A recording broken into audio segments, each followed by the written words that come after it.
step back a little bit from, if you, when we met 10 years ago, right? Yep. I was very focused. This is my, I'm a salesperson. I always think about this is my territory. This is how I'm going to drive business. This is how I'm going to, You could hit drive that sales. number and Exactly, right? That's what I've been, I still think that way because I'm still running a sales team, right? But mm, you also have to sometimes think about we all dealing with people. A deal, it's full of people, right? So having that life aspect, knowing different things, how it work together, helps you to manage more, in my opinion, more complex deals, complex interesting. organizations, right? And Interesting. if you have new members, and my teaching experience with my kids also shows me that how do I add value for this growing team, right? How do I add value? How do I motivate them? And I don't believe in I need to yell at them and every day is like you gotta go do this. So I need to motivate them. They need to be self-driven, right? So it helps me, like I said, it helps me a lot also with my approach, in a work environment as well. Interesting. So you're saying as a result of gaining that sort of newfound understanding that there's more to life, and obviously with your daughter, you've actually become a better leader.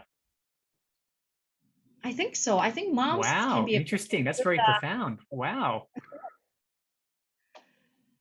Is it more so when you think about it, that's actually very interesting, Jeanette.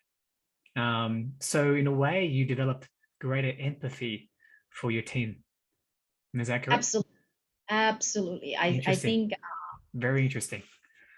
it's a very difficult, and Jeff, you've been a salesperson in the past as well. It's a very fine line to be showing empathy and driven. I think these two things can coexist, but there is a very, very fine line that how you, showing your empathy, understanding the challenges that we face when we're driving some complex deals, but at the same time, so you are backing your team up, you're backing, whoever's running, doing that, responsibilities.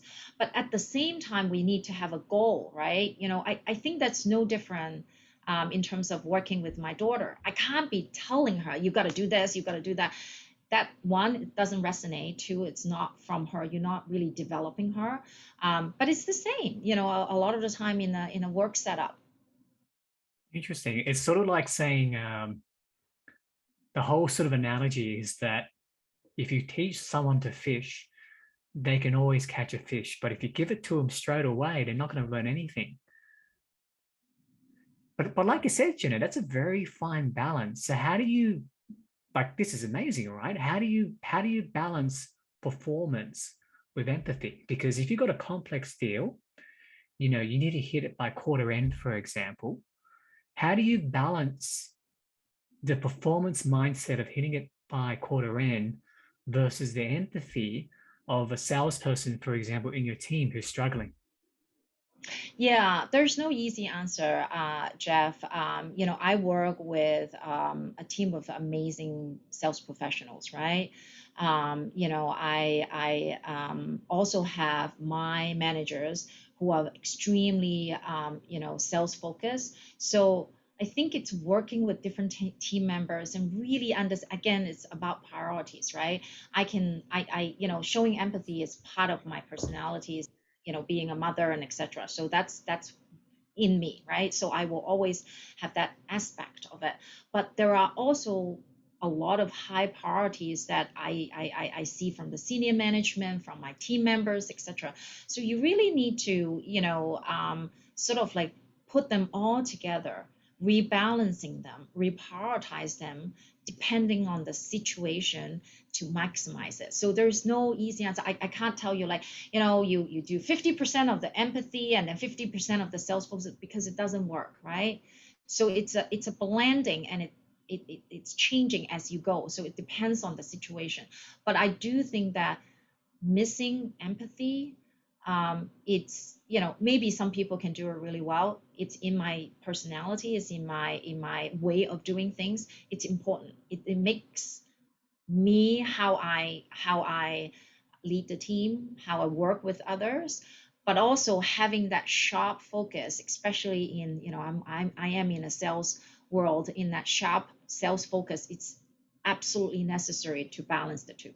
You have to, because if you don't get the balance, you might be a fantastic leader, right? But at the end of the day, if you don't get the result, it sort of defeats the purpose, doesn't it? Yeah, you not deliver, then you let the team down, right? So remember that also, you know, when I say team, it's really we have to work together. I don't let them down, they don't let me down, right? So it's important that we are working on the same goal. Same as my daughter. Really, I tell her all the time, we're team. We have a goal, right? This is what we're We're a gonna team. exactly, exactly. It's interesting, Jeanette. Sometimes in a sales organization, depending on the culture as well, sometimes I find organizations are very individualistic, where can you really work in a team in a sales environment? I suppose it really depends on the KPI, right? It's really difficult, Jeff. Yeah, It's it really is. difficult because sales is you know, a very selfish thing. I think it's a very selfish thing. It's almost like it's not a win-win situation, right? A lot of people think it's not a win-win situation. It's Amongst your team, right? Amongst your fellow colleagues. Yes, yeah, I agree. and you lose, right? Sort of like that kind of situation. I think it's really important. Organization culture. Organization culture is really important. When I did my MBA, straight after school, I remember the thing that we were taught and talked about a lot is organization structure. And I was like, communication with organization structure. Now I really recognize that MBA, you really need to have some work experience before you go back to MBA, right? Yep. Because organizations culture is something that intangible, but it's so important to everybody because everybody has this set of invisible rule that we need to work with each other. It may not be maximizing my benefit, but this is the norm, and we will be working together. And then you have the managers kind of maintain that level of integrity. So there's no short answer, and it is a very fine art, I will say. Mm, So I think the organization structure and the effort maintaining that organization structure is really important because then you empower people at the management level to execute that, and then that will get down to the working level. And look, you don't have to love the other person, but we don't do anything that's going to hurt others, and we're going to cultivate this team spirit as much as possible. Because at the end of the day, I do really think that once we get the momentum, right? Once you get the momentum, it's not a you win, I lose situation. It's a win-win situation. There is a very big market. There is a lot of opportunities. We just all have to look out for it and work together. I love it. So it's very much an approach of abundance as opposed to a zero-sum game. Correct. I don't Wow. believe there are a lot of zero-sum game. Let's be I honest, it guess is. it, It's a lot of but it's also very mindset, mm, right? If you can just think outside the box. Don't assume it must be zero sum game. Maybe for that period of time it is because it seems that, and I've experienced so many times. At that point in time, you felt like, okay, I'm losing everything. I'm always the one losing. But if you can step back a little bit, you notice I always talk about if you step back a little bit, look around and see opportunities, find those opportunities. It's not necessary. A lot of the time we think it's a zero sum game. It's because mentally we assume so and we behave like that. mm. But obviously, as a leader now, Jeanette, you can very much control, so to speak, that culture that then filters down to your sales managers and your account executives, for example, your account managers, right? So that's brilliant, Jeanette, how you've actually instilled you being a mum now into an organization where you're creating that empathy and really working as a team. So that means your daughter is going to be absolutely amazing when she turns 5 years old. I hope so. I hope so. I mean, I have to also give a lot of credit to my husband. He is a very logical person, very structural.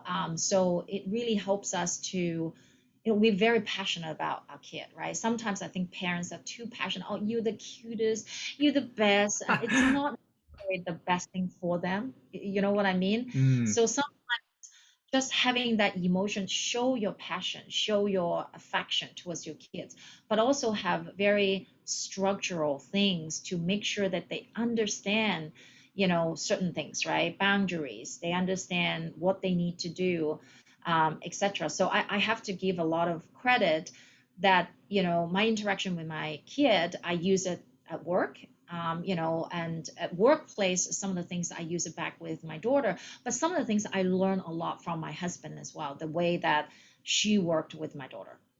For wow. example, Yeah. Anything. training dependent. Wow. So your husband tries to sort of teach your daughter independence, right? Is that correct? How, Hugely, yeah. how does he do that? And I'm curious to see how you would then apply that to your sales team. So, I mean, independence, I always wanted to be everyone to be independent, right? The more that they're more self-motivated, they can initiate their own things to do, as long as we understand what the goal is, that's better, right? You have, as a sales manager, you have less work, selfishly, right? But also you empower them to do a lot of things, right? Now, so I understand the benefit of that, but to to see that how it works with my daughter and then apply to my team, it's a different story. So with a kid, they have a strong tendency to be very clingy to their parents, right? In this case, my daughter always just cry and come to me. So one of the examples that we need to train her to be independent is to sleep independently around 6 months old. Wow. So Okay. yeah, so as a Chinese mother, I don't believe in this like sleeping independently, but we've read, and I remember that I mentioned about knowledge as well. So as you progress in life, there are a lot of things you just didn't know. I didn't know because I never had a You kid don't before. know. So I read a lot of research that sleeping independently will really help the kid to be independent, better quality for yourself, sleeping quality for the parents, better sleeping quality for the kid. And so it ended up that you will have more quality time to be with the kid, right? So it's a goal that we desire, that is a It's desirable it's it's a goal. win-win goal. Exactly, exactly. So now the execution was very difficult. I was worried that she's going to vomit. I was worried that she's going to suffocate, and then the, sudden infant SID, things like It's that. real. So Yes. it's real. It's real. So we have this like monitor. So the execution was very difficult, and my husband and she regressed multiple times. We got her trained 6 months for a week. She screamed for 1.5 hour first day, 25 minutes the second day, vomited third day, and then the fourth day, 5 minutes, and fifth day, done. 9 months regressed. One day, one night, she was not feeling well. I slept with her, then that's it. That's completely ruined, and then we have to redo it. So it's difficult, but we need to be very we need to Consistent. be yes, to make sure that execution. Now, same, when you think about work environment, it's the same, right? You want people to be self-motivated. You want people to initiate things themselves. You want people to not drop the ball, right? And it's something that people tend to not do it, right? Oh, I already done in that small little deal. I did like three small little deal. I'm done. I maybe I'm not 100%, but I'm like 95%. I'm not going to get fired. So you need to motivate them what you need to do. It's more difficult, but what do you need to do to drive bigger and complex deals so you don't have this little ones, right? So we just need to, we set the goal that it's a win-win situation. We execute it. We be persistent so that it doesn't regress and come back to what your comfort zone is. And I think they really have a lot of parallel that we can work on it. I didn't know that. That's actually very new to me. I never really thought about that. Wow. So as a leader then, Jeanette, to me, it seems that any one part of your team can really feel it because I'm feeling it right now from you, that you are very much team when it I'm comes to leadership.